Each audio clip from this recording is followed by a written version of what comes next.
ನಮಸ್ಕಾರ ವೀಕ್ಷಕರೇ, ಒಳ್ಳೆಯ ಮನಸ್ಸಿನಿಂದ ನೀವು ಇಷ್ಟಪಡುವವರನ್ನು ನಿಮ್ಮ ವಶ ಮಾಡಿಕೊಳ್ಳಬಹುದು. ಅದು ಕೂಡ ಒಂದು ಅರಳಿ ಮರದ ಎಲೆಯಿಂದ. ಅರಳಿ ಮರದ ಎಲೆ ತುಂಬ ಪವರ್ಫುಲ್. ಇದರಿಂದ ಬೇಗ ನಿಮ್ಮ ವಶವಾಗುತ್ತಾರೆ.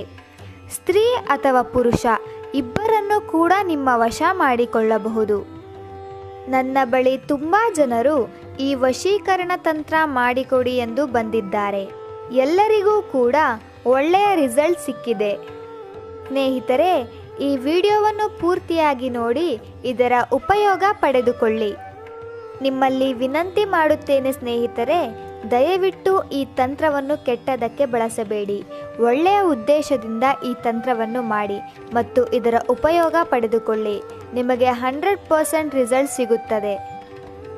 ನಿಮ್ಮ ಪ್ರೀತಿ ನಿಜವಾಗಿದ್ದರೆ ಅಥವಾ ನೀವು ಯಾರನ್ನಾದರೂ ಮದುವೆ ಮಾಡಿಕೊಳ್ಳಬೇಕು ಅಂತ ಇದ್ದರೆ ಮಾತ್ರ ಈ ತಂತ್ರವನ್ನು ಮಾಡಿ ವೀಕ್ಷಕರೇ. ಬನ್ನಿ ವೀಕ್ಷಕರೇ, ಈಗ ಈ ತಂತ್ರ ಹೇಗೆ ಮಾಡುವುದು ಎಂದು ನೋಡೋಣ. ನೀವು ಒಂದು ಸಾರಿ ಈ ತಂತ್ರ ಮಾಡಿದರೆ ಸಾಕು. ಇದು ತುಂಬ ಪವರ್ಫುಲ್. ಆದ್ದರಿಂದ ನಿಮಗೆ 100% ಒಂದೇ ಸತಿಯಲ್ಲಿ ರಿಸಲ್ಟ್ ಸಿಗುತ್ತದೆ. ನೀವಿನ್ನೂ ನಮ್ಮ ಚಾನಲ್ಗೆ ಸಬ್ಸ್ಕ್ರೈಬ್ ಮಾಡಿಲ್ಲ ಅಂದರೆ ಈ ಕೂಡಲೇ ಸಬ್ಸ್ಕ್ರೈಬ್ ಮಾಡಿ. ಹಾಗೆ ಪಕ್ಕದಲ್ಲೇ ಇರೋ ಬೆಲ್ ಐಕಾನ್ ಮೇಲೆ ಕೂಡ ಕ್ಲಿಕ್ ಮಾಡಿ. ಈ ರೀತಿ ಮಾಡುವುದರಿಂದ ನಾವು ಹೊಸದಾಗಿ ಅಪ್ಲೋಡ್ ಮಾಡುವ ಎಲ್ಲ ವಿಡಿಯೋಸ್ಗಳು ನಿಮಗೆ ಮೊದಲು ಬರುತ್ತದೆ ನೋಟಿಫಿಕೇಶನ್ ಮುಖಾಂತರ. ಈ ತಂತ್ರ ಮಾಡುವುದಕ್ಕೆ ಒಂದು ಅರಳಿ ಮರದ ಎಲೆ ಬೇಕು ಮತ್ತು ಒಂದು ಬ್ಲ್ಯಾಕ್ ಸ್ಕೆಚ್ ಪೆನ್ ಬೇಕಾಗುತ್ತದೆ. ಮೊದಲಿಗೆ ಆ ಅರಳಿ ಮರದ ಎಲೆಯನ್ನು ತೆಗೆದುಕೊಂಡು ಸ್ವಸ್ತಿಕ್ ಚಿಹ್ನೆಯನ್ನು ಬರೆದುಕೊಳ್ಳಿ. ವಿಡಿಯೋದಲ್ಲಿ ಹೇಗೆ ತೋರಿಸುತ್ತಿದ್ದೀನಿ ಅದೇ ರೀತಿಯಾಗಿ ನೀವು ಸ್ವಸ್ತಿಕ್ ಚಿಹ್ನೆಯನ್ನು ಬರೆದುಕೊಳ್ಳಿ. ಸ್ವಸ್ತಿಕ್ ಚಿಹ್ನೆಯನ್ನು ಬರೆದ ನಂತರ ಅದರ ಕೆಳಭಾಗದಲ್ಲಿ ನೀವು ಯಾರನ್ನು ವಶೀಕರಣ ಮಾಡಿಕೊಳ್ಳಬೇಕು ಅಂತ ಇರ್ತೀರಾ ಅವರ ಹೆಸರನ್ನು ಬರೆಯಿರಿ. ಉದಾಹರಣೆಗೆ ಅವರ ಹೆಸರು ಸವಿತಾ ಕುಮಾರಿ ಆಗಿದ್ದಲ್ಲಿ ಸವಿತಾ ಕುಮಾರಿ ಅಂತ ಬರೆದುಕೊಳ್ಳಿ. ಸವಿತಾ ಕುಮಾರಿ ಅಂತ ಬರೆಯುವಾಗ ಅವರನ್ನು ನೀವು ಮನಸ್ಸಿನಲ್ಲಿ ನೆನಪಿಸಿಕೊಳ್ಳಬೇಕು. ನೀವು ಯಾರನ್ನು ವಶೀಕರಣ ಮಾಡಿಕೊಳ್ಳಬೇಕು ಅಂತ ಇರ್ತೀರಾ ಅವರನ್ನು ನೆನಪಿಸಿಕೊಳ್ಳುತ್ತಾ ಈ ತಂತ್ರವನ್ನು ಮಾಡಬೇಕು. ಈ ತಂತ್ರವನ್ನು ಶುಕ್ರವಾರದಂದು ಅಥವಾ ಶನಿವಾರದಂದು ಮಾಡಬೇಕು. ನೀವು ಯಾವ ಸಮಯದಲ್ಲಿ ಮಾಡಬೇಕು ಅಂದರೆ ರಾತ್ರಿಯ ಸಮಯದಲ್ಲಿ. ರಾತ್ರಿ 8 ಗಂಟೆಯಿಂದ ಮಧ್ಯರಾತ್ರಿ 12 ಗಂಟೆಯ ಒಳಗೆ ಈ ತಂತ್ರವನ್ನು ಮಾಡಬೇಕು. ಸುನಿತಾ ಕುಮಾರಿ ಅಂತ ಬರೆದ ಮೇಲೆ ಅದರ ಕೆಳಭಾಗದಲ್ಲಿ ಪ್ಲಸ್ ಚಿಹ್ನೆಯನ್ನು ಬರೆಯಬೇಕು. ನಂತರ ನೀವು ಪ್ಲಸ್ ಚಿಹ್ನೆಯ ಕೆಳಭಾಗದಲ್ಲಿ ನಿಮ್ಮ ಹೆಸರನ್ನು ಬರೆಯಬೇಕು. ಉದಾಹರಣೆಗೆ ನಿಮ್ಮ ಹೆಸರು ಕುಂದನ್ ಆಗಿದ್ದಲ್ಲಿ ಕುಂದನ್ ಅಂತ ಬರೆದುಕೊಳ್ಳಿ. ನಿಮ್ಮ ಹೆಸರನ್ನು ಬರೆದ ನಂತರ ಅದರ ಕೆಳಭಾಗದಲ್ಲಿ ಓಂ ಅಂತ ಬರೆದುಕೊಳ್ಳಿ. ನಂತರ ಕೆಂಪು ಶ್ರೀಗಂಧವನ್ನು ತೆಗೆದುಕೊಂಡು ಸ್ವಸ್ತಿಕ್ ಚಿಹ್ನೆಯ ಮೇಲೆ ಹಾಕಬೇಕು. ನಂತರ ಸ್ವಲ್ಪ ಕೆಂಪು ಶ್ರೀಗಂಧವನ್ನು ತೆಗೆದುಕೊಂಡು ಅದರ ಸುತ್ತ ಹಾಕಬೇಕು. ನಂತರ ನೀವು ಏನು ಮಾಡಬೇಕು ಅಂದರೆ ಒಂದು ಮಂತ್ರವನ್ನು ಹೇಳಬೇಕು.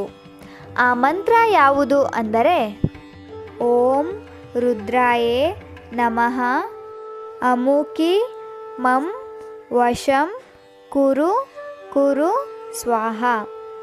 ಅಮುಕಿ ಜಾಗದಲ್ಲಿ ನೀವು ಯಾರನ್ನು ವಶೀಕರಣ ಮಾಡಿಕೊಳ್ಳಬೇಕು ಅಂತ ಇರ್ತೀರಾ ಅವರ ಹೆಸರನ್ನು ಸೇರಿಸಬೇಕು. ಉದಾಹರಣೆಗೆ ಸುನಿತಾ ಕುಮಾರಿ ಅಂತ ಅಂದುಕೊಳ್ಳಿ. ಈ ಮಂತ್ರವನ್ನು 108 ಬಾರಿ ಹೇಳಬೇಕು. ಅರಳಿ ಮರದ ಎಲೆಯನ್ನು ಕೈಯಲ್ಲಿ ಹಿಡಿದುಕೊಂಡು ಈ ಮಂತ್ರವನ್ನು 108 ಬಾರಿ ಹೇಳಬೇಕು. ಒಂದು ಸಾರಿ ಈ ಮಂತ್ರವನ್ನು ಹೇಳಿದ ನಂತರ ಲಾಲ್ ಚಂದನ್ ಅನ್ನು ತೆಗೆದುಕೊಂಡು ಆ ಎಲೆಯ ಸುತ್ತ ಹಾಕಬೇಕು. ಅದೇ ರೀತಿ 108 ಬಾರಿ ನೀವು ಮಾಡಬೇಕು. ಈ ರೀತಿ ಮಾಡುವುದರಿಂದ 12 ಗಂಟೆಗಳಲ್ಲಿ ಅವರು ನಿಮ್ಮ ವಶವಾಗುತ್ತಾರೆ.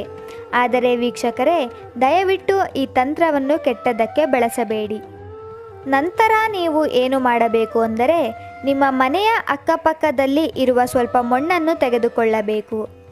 ನಂತರ ಆ ಮಣ್ಣನ್ನು 7 ಬಾರಿ ಆ ಎಲೆಯ ಮೇಲೆ ಸುತ್ತಬೇಕು. ನಂತರ ಆ ಮಣ್ಣನ್ನು ಆ ಎಲೆಯ ಮೇಲೆ ಹಾಕಬೇಕು. ಎಲೆಯ ಮೇಲೆ ಸ್ವಲ್ಪ ಮಣ್ಣನ್ನು ಹಾಕಿದ ನಂತರ ಆ ಎಲೆಯನ್ನು ಮಡಚಬೇಕು. ನಂತರ ಆ ಎಲೆಯನ್ನು ಅದನ್ನು ಮಧ್ಯರಾತ್ರಿ 12 ಗಂಟೆಗೆ ತೆಗೆದುಕೊಂಡು ಹೋಗಿ ಸ್ಮಶಾನದಲ್ಲಿ ಹೂತು ಬರಬೇಕಾಗತ್ತೆ.